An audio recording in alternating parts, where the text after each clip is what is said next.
Di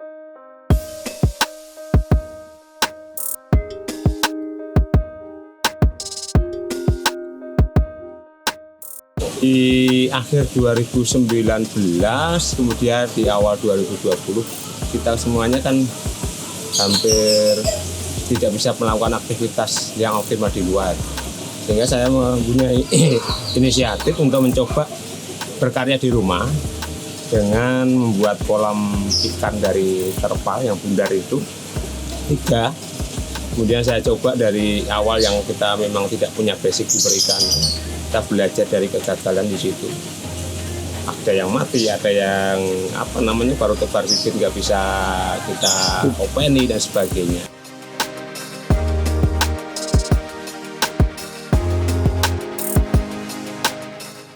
Nama saya Suratman. Saya Dukuh Bledengan, RT 2 RW 1, Desa Cipoko Sawit, Kecamatan Sawit, Kabupaten Boyolali.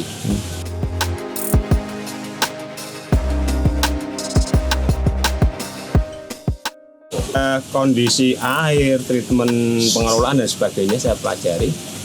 Nah, dari situlah muncul ide gagasan sirkulasi air.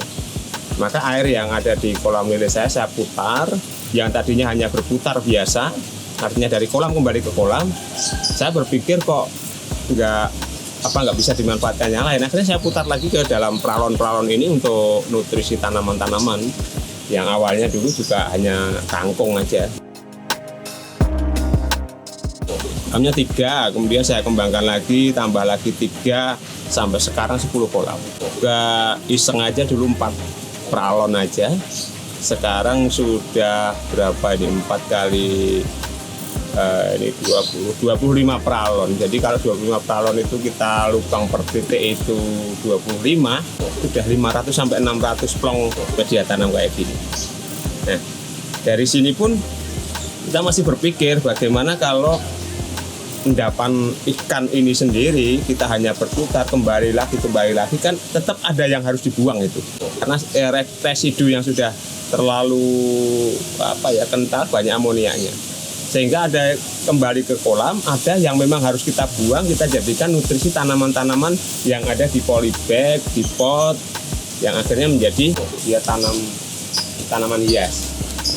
Tanaman hias itu kami juga nggak begitu tahu sebenarnya jenisnya apa aja. Yang paling mudah saya tanam itu yang berawal dari batang ya, bukan dari biji. Saya setek mulai dari Miana, ini jenis ini kan mudah sekali untuk dikembangkan. Kemudian juga stroberi. Nah, stroberi ini pengembang biaknya dengan menggunakan sulur ini. Jadi awalnya kita beli 4 kecil kayak gini. Ini berkembang terus, sulur, akhirnya kita potong-potong menjadi beberapa polybag yang kita pisahkan, yang membutuhkan panas matahari yang agak lebih. Dari sini pun muncul beberapa masalah di lele itu kan, mungkin ada yang mati, ada yang harus dipanen, dibedeti. Buangan daripada limbah bedetan itu tadi kan jadi masalah ini nanti. Kalau hanya sembarang dibuang kan jadi bau. Akhirnya muncul ide ternak ayam. Jadi dari situ kotoran atau residu dari bedetan dan air kolam itu sendiri untuk tanaman, bedetannya kita campurkan dengan sekatul, dengan sentrat, jadikan nutrisi untuk ternak ayam kami.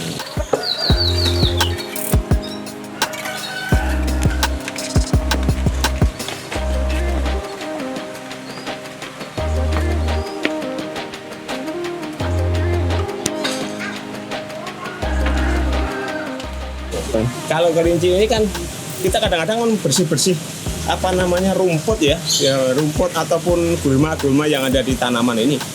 Ini juga kami sayang akhirnya muncul kelinci. Kita jadikan makanan untuk kelinci itu sendiri. Pokoknya saya putar bagaimana yang ada di sini itu termanfaatkan. Jadi tidak ada yang mengganggu lingkungan dan sekaligus juga termanfaatkan oleh lingkungan kita semuanya.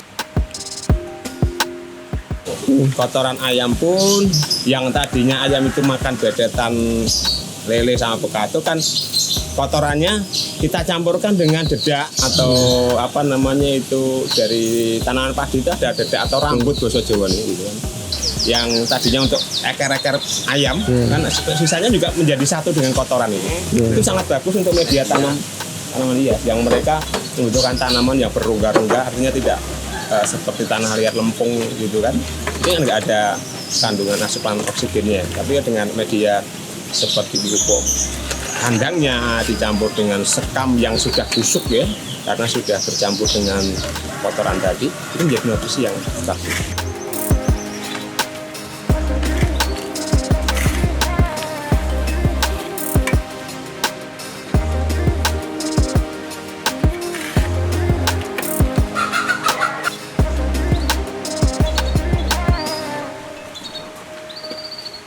Air kencingnya kelinci. Air kencing kelinci itu untuk nutrisi tanaman bagus sekali.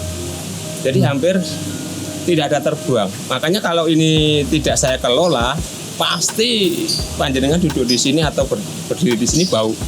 Baik bau pesing, bau kotoran ayam sendiri. Tapi alhamdulillah nyaris tidak ada bau.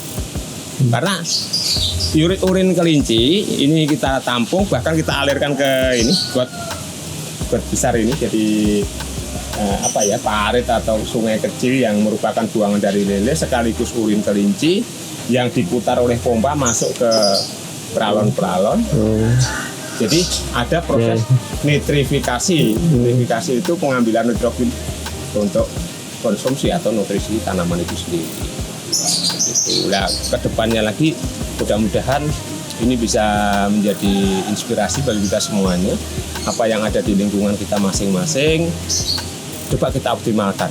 Kalau bahasa saya sebenarnya semesta itu mendukung, apapun sudah disediakan oleh Tuhan, tinggal kita mengelolanya dengan baik.